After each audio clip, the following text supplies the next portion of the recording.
Hello friends, आज मैं आपके लिए लेकर के आया हूं एंटीबायोटिक पार्ट सेकंड, यानी एंटीबायोटिक पार्ट फर्स्ट बना हुआ है और आज मैं आपके लिए लेकर के आया हूं सेकंड भाग एंटीबायोटिक के बारे में कि एंटीबायोटिक के सेकंड पार्ट में कौन कौन से ऐसे इंजेक्शन हैं जो आपको उपयोग में लेने चाहिए, उसका क्या क्या काम है, उनके क्या क्या साइड इफेक्ट हैं, उसके बारे में आज आपको डिटेल से बताया जाएगा। यदि वीडियो लंबी भी होगी तो आप वीडियो को स्किप करके मत देखना, वीडियो को आप पूरी देखना। यदि वीडियो आप पूरी देखेंगे तो आपको पूरा प्रॉपर नॉलेज मिलेगा।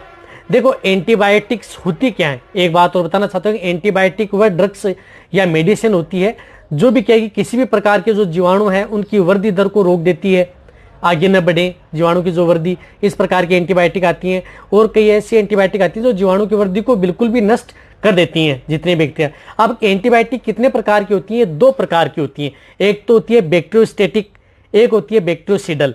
तो बैक्टीरियोस्टैटिक में क्या होता है कि ये इस प्रकार की जो बैक्टीरियोस्टैटिक में जो एंटीबायोटिक आती हैं वह एंटीबायोटिक यदि आप अपने पशुओं को लगाते हैं तो उसमें जो बैक्टीरिया से ग्रसित यदि कोई रोग है तो उसकी वृद्धि को क्या है कि रोक देती हैं बैक्टीरियों की, ताकि वो रोग आगे न बढ़े। जबकि बैक्टीरियोसिडल क्या करती है कि जो एंटीबायोटिक होती है वो जीवाणु को कंप्लीट नष्ट कर देती है।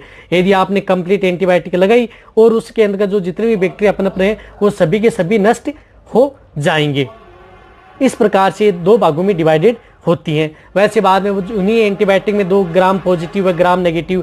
आज मैं लगभग आपको ब्रॉड स्पेक्ट्रम एंटीबायोटिक के बारे में ही मैं बताऊंगा। आप जिस तरह से इस चैनल को जितना प्यार, सब्सक्राइब, लाइक, शेयर कर रहे हैं, इसके लिए आप सभी लोगों को तहे दिल से धन्यवाद।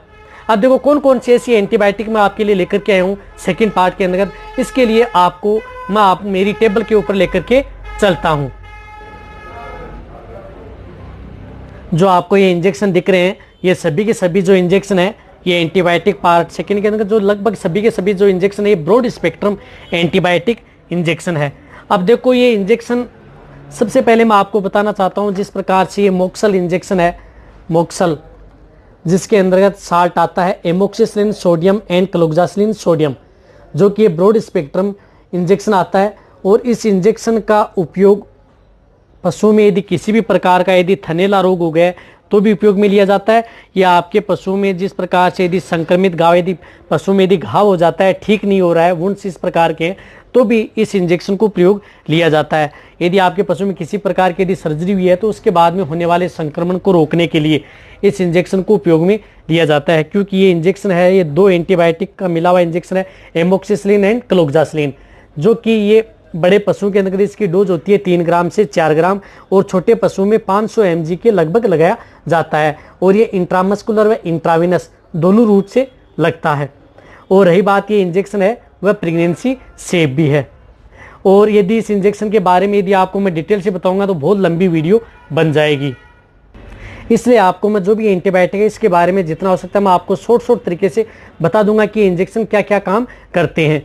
तो इसके बारे में आपको यदि डिटेल से जानना है मोक्सल के बारे में तो आपको अलग से एक वीडियो भी लेकर के आ सकता हूं कि हमें मोक्सल के बारे में जो डिटेल से वीडियो बनाए, या जो दोनों स्पेक्ट्रम के जो एंटीबायोटिक आती हैं अदर कंपनी के भी आते हैं इंजेक्शन, ये 3 ग्राम 4 ग्राम सभी कैटेगरी में उपलब्ध होते हैं।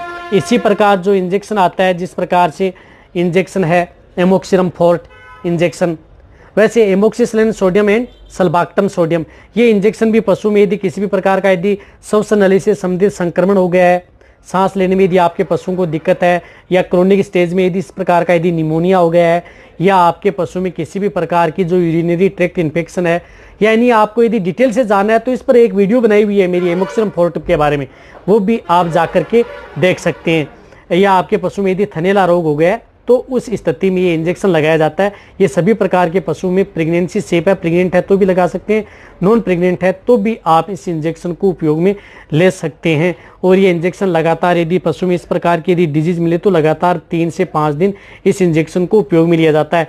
ये इंजेक्शन जिस प्रकार से 300 mg में है, इसी प्रकार ये 4.5 ग्राम में भी है। बड़े पशु में 4.5 ग्राम लगता है और छोटे भेड़ बकरियों में ये 300 mg इंजेक्शन उपयोग में लिया जाता है।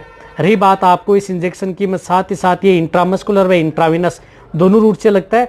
और आप इसकी एमआरपी भी देख सकते हैं, क्योंकि कई बंदे ऐसे कहते हैं कि सर हमें एमआरपी भी दिखा दीजिए कि इन इंजेक्शन की क्या एमआरपी आती है।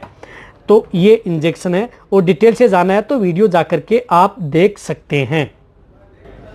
इसी प्रकार बाद में आता है जिस प्रकार से सेफ्ट्रीजोन इंजेक्शन। अब सेफ्ट्रीजोन इंजेक्शन क्या काम करता है, ये इंजेक्शन भी आपके पशु में, यदि मैं बता रहा हूँ जो जितने भी प्रकार की जो बड़ी एंटीबायोटिक हैं, ब्रॉड स्पेक्ट्रम एंटीबायोटिक हैं, ये सभी प्रकार के, यदि मेस्टाइटिस है, थनैला रोग में आप उपयोग में ले सकते हैं।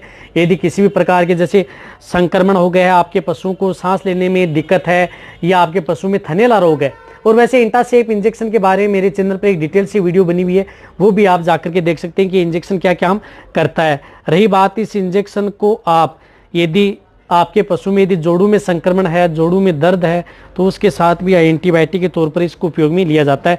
या आपके पशु में चमड़ी से स्किन डिजीज में भी आप जो ये इंजेक्शन है सेफ्ट्रीजोन, इस इंजेक्शन को उपयोग में लिया जाता है। बड़े पशु में ये 3 ग्राम से लेकर के 4 ग्राम तक लगाया जाता है, जबकि छोटे पशु में, भेड़ बकरियों में ये 500 mg तक लगाया जाता है। अलग अदर कंपनियों के जो अलग अलग नाम से ये इंजेक्शन आते हैं।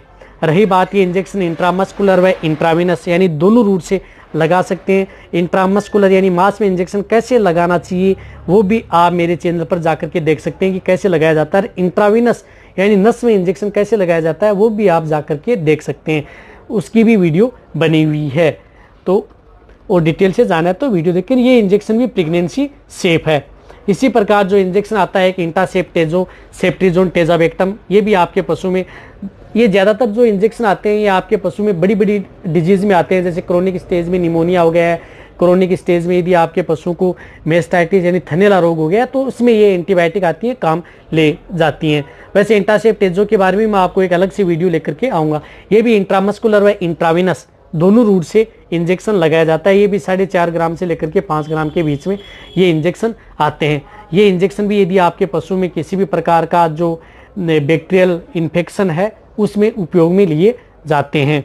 और बैक्टीरियल के तौर पर आपको जो मैंने मेस्टाइटिस है या यूरिनरी है, श्वास से संबंधित है, किसी भी प्रकार के संक्रमण के तौर पर ये इंजेक्शन प्रयोग में लिए जाते हैं। इसी प्रकार मैं आपको बताऊंगा इंजेक्शन अक्सनल, जो आपको दिख रहा है, इसके अंदर साल्ट भी दिख रहा होगा आपको, सेफ्टी फॉर सोडियम।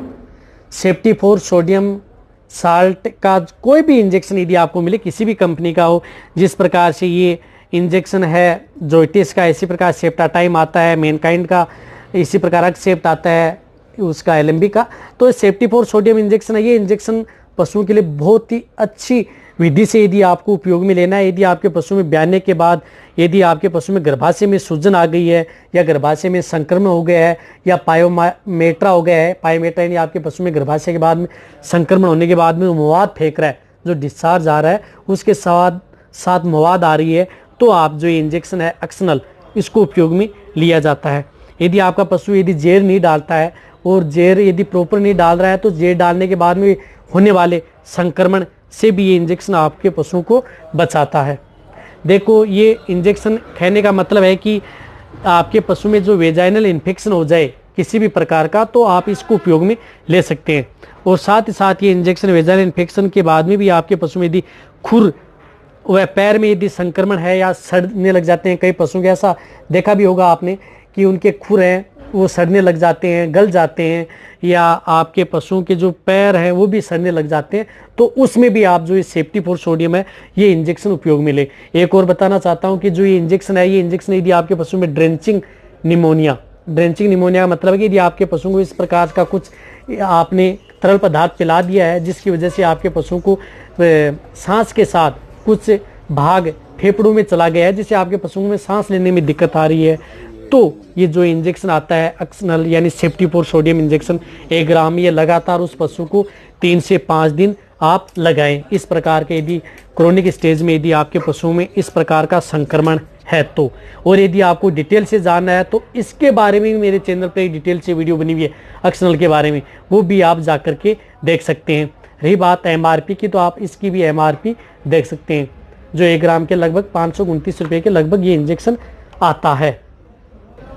इसी प्रकार जो इंजेक्शन आता है क्लोरमफेनिकोल सोडियम सक्सिनेट, ये इंजेक्शन भी यदि आपके पशु में कई बार देखा होगा, कई एंटीबायोटिक आप देने के बाद में यदि आपके पशु में जिस प्रकार से डायरिया है, डिसेंट्री है, या खून आ रहा है, या कई इंजेक्शन आपने एंटीबायोटिक ले लिए, उसके बाद में यदि आपके पशुओं को ठीक नहीं हो रहा है, तो ये क्लोरफेनिकोल जो इंजेक्शन आते हैं, जिस प्रकार से एलवीरा का है, लाइकासिटिन के नाम से, ये 3 ग्राम बड़े पशु में लगाया जाता है, छोटे पशु में 1 ग्राम के लगभग जैसे भेड़ बकरियों में लगाया जाता है, यानी क्रोनिक स्टेज की बीमारियों की रोकथाम के लिए। और डिटेल से भी आपके लिए इस पर एक वीडियो लेकर के आऊँगा। देखो एक और बताना चाहता हूँ कि यदि मैं डिटेल से यदि वीडियो एक एक एंटीबायोटिक के बारे में बताऊँगा तो कम से कम 10 मिनट लगेंगे। तो 10 मिनट का कहने का मतलब है कि इतनी एंटीबायोटिक में कम से कम 1 घंटे से ऊपर का समय खराब हो जाएगा।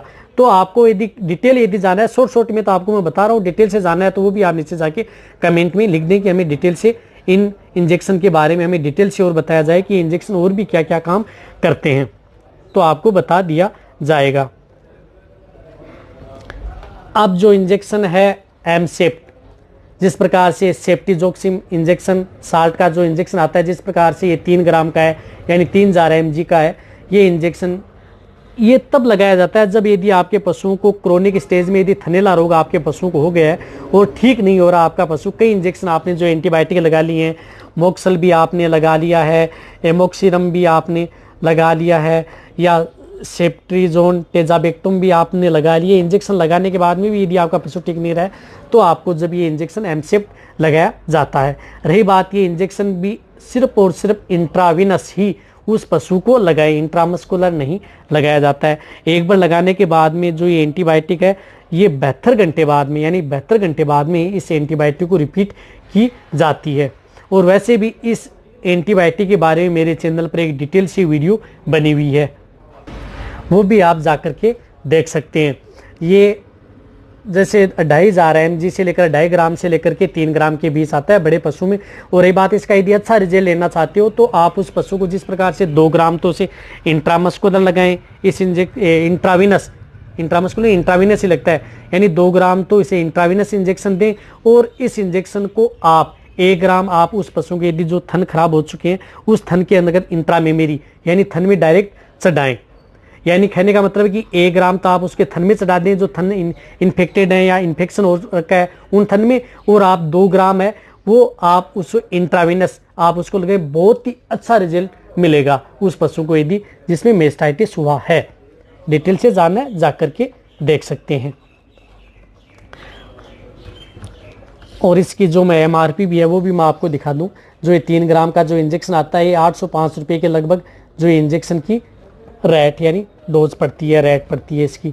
अब एक और एंटीबायोटिक जो एंटीबायोटिक आती है जो मार्बोफ्लोक्सासिन 10%, जिस प्रकार से मार्बोडेक जाइडस कंपनी का है, LMB कंपनी का भी आता है, 10% में भी आता है, 20% में भी आता है। जो ये मार्बोफ्लोक्सासिन जो साल्ट का जो इंजेक्शन आते हैं, ये इंजेक्शन आपके पशु में यदि किसी भी जैसे आपका पशु में यदि मेस्टाइटिस में ज़्यादा उपयोग में लेते हैं, जो क्या है कि फाइब्रोसिस में हो गया। फाइब्रोसिस का मतलब है कि आपके पशु में इस प्रकार का थनैला रोग जिससे बिल्कुल दूध नहीं आ रहा है, कुछ भी नहीं आ रहा है, एकदम उसके थन टाइट हो चुके हैं, यानी फाइब्रोसिस बन चुका है उसके थन में, तो उस कंडीशन में ये इंजेक्शन लगाया जाता है। रही बात जो ये इंजेक्शन है ये सिर्फ और सिर्फ इंट्रामस्कुलर ही यानी मांस में ही ये इंजेक्शन लगाया जाता है। और इसकी डोज में बता दूं, जो आपके पशु का यदि बॉडी वेट 100 kg है तो उसे 8 ml लगाया जाता है। यानी कहने का मतलब है कि जिन पशुओं का बॉडी वेट यदि 400 kg है या 400 kg से ज़्यादा है तो ये पूरी की पूरी डोज है जो 30 ml ये इंट्रामस्कुलर एक साथ लगाई जाती है। एक और बताना चाहता हूँ कि इस इंजेक्शन को आप एक साथ इंजेक्शन न लगाएं, 15 ml आप एक साइड लगा सकते हैं। आप गर्दन में जैसे 15 ml एक साइड में लगाएं और 15 ml दूसरी साइड में लगाएं, यानी एक साइड में आप 15 ml ही आप इस इंजेक्शन को लगा सकते हैं, दोनों साइड में आप इस इंजेक्शन को प्रयोग करें इंट्रामस्कुलर। और डिटेल से जानना है तो डिटेल से इसके बारे में आपको और भी बताऊंगा कि इस इंजेक्शन के साइड इफेक्ट भी क्या हैं और ये कौन कौन सी अदर डिजीज में भी इसको उपयोग में लिया जाता है, तो वो भी आपको आने वाले समय में इसके बारे में एक वीडियो जरूर मिल जाएगी। अब आप जो ये जितनी भी जो मैंने आपको एंटीबायोटिक बताई हैं, ये एंटीबायोटिक आप सिर्फ और सिर्फ पशु चिकित्सक की देखरेख में उपयोग में लेनी है।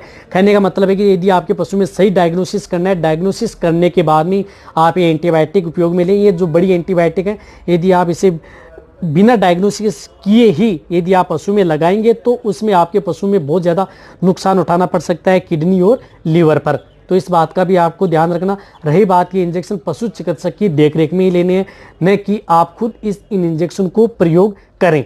ये वीडियो आपके लिए सिर्फ नॉलेज भरा वीडियो है कि इंजेक्शन क्या क्या काम करते हैं। यदि आपको इस तरह की और आपको जो अदर जो एंटीबायोटिक आती हैं, लॉन्ग एक्टिव एंटीबायोटिक आती हैं, एलए आती हैं, उसके बारे में मैं आपको आने वाले समय में वीडियो लेकर के आऊँगा। यदि आपको मेरी वीडियो अच्छी लगी है तो नीचे जाके आप कमेंट में लिखें। मेरी वीडियो को आपने दोस्तों के साथ और मेरे जितने वेटरनरी स्टूडेंट हैं उनके साथ आप इस वीडियो को जितना उसके शेयर करें। मेरी वीडियो को आप लाइक करें, आपके एक लाइक से मेरे को मोटिवेशन मिलता है और मैं आपके लिए अच्छी से अच्छी और नॉलेजेबल वीडियो आपके लिए मैं ऐसे लाता रहूँगा। इसी तरह से आप मेरी वीडियो देखते रहें, इसी तरह से आप मेरे को प्यार देते रहें।